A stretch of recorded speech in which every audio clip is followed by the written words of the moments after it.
and then look at the information that's been passed down from the Sumerian tablets. It's very important to realize it. And I'm not even bringing in all of the channeled information and all the stuff that could be suspect. I'm talking about hard evidence. If you just really add it up, it is the most amazingly synchronistic, outrageous story that just happens to look like this, or it's true.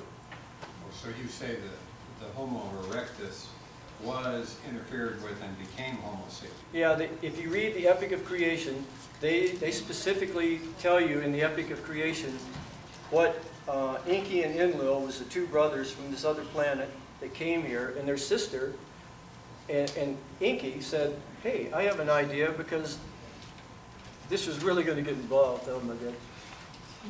They came here to do mining for gold, and when their miners got tired, the Igigi started complaining, and all this is written down in the clay tablets. Well, Enki said, hey, wait, I have an idea. There's some pretty strong earth beings here. Let's get them and genetically alter them, and we'll use them for workers. And actually, the ancient word for human being means primitive worker. And this could explain why we had this fascination with gold. You can't eat it, you can't grow it, you can't do anything with it. Why do we think gold is so important? But the truth is the Anunnaki seems to have needed the gold for their atmosphere. And I really suggest, if you go to RahasyaPo.com, I have all kinds of links that will take you to all the information. I'm looking at the number 3, so I think I have 3 minutes.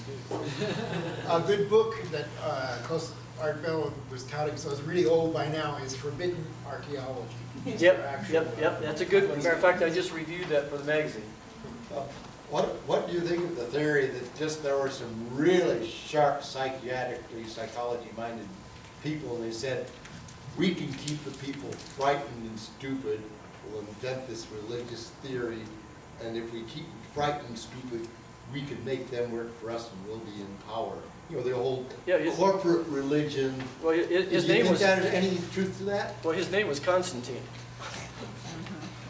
Yeah, this is, for a long time, remember the little saying I said, if they can make you believe in absurdities, they make you commit atrocities? Well, yeah.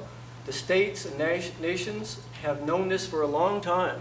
And governments with big problems, they needed big armies. But I don't know about you guys, but I have a hard time talking to somebody to go to the store for me.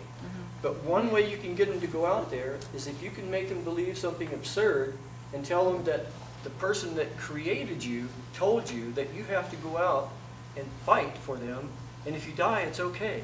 You know, you get to live in paradise or have 72 virgins or whatever the story is at the time. Yeah, that's Islam. Yeah. That's 72 virgins. I think I get bored with just 72 forever. Yeah, I think I'd rather have 72 well-experienced women myself. Think what a problem you'd have. Do you want to hear something funny about the 72 virgins? Sure. If you really translate that correctly, like the Quran scholars know this, and they just go, oh my God, you know. It actually translates as white raisins.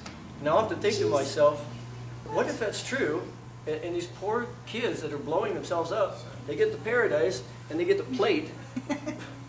Wait a minute, this is what I get. But that's what I mean, it just gets more and more absurd.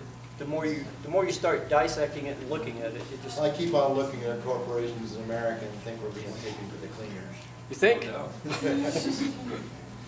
Well, thank you. Yeah, awesome. Thank you. Thank you.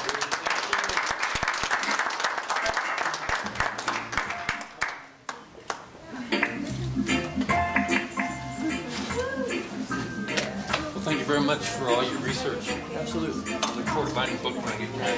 All right.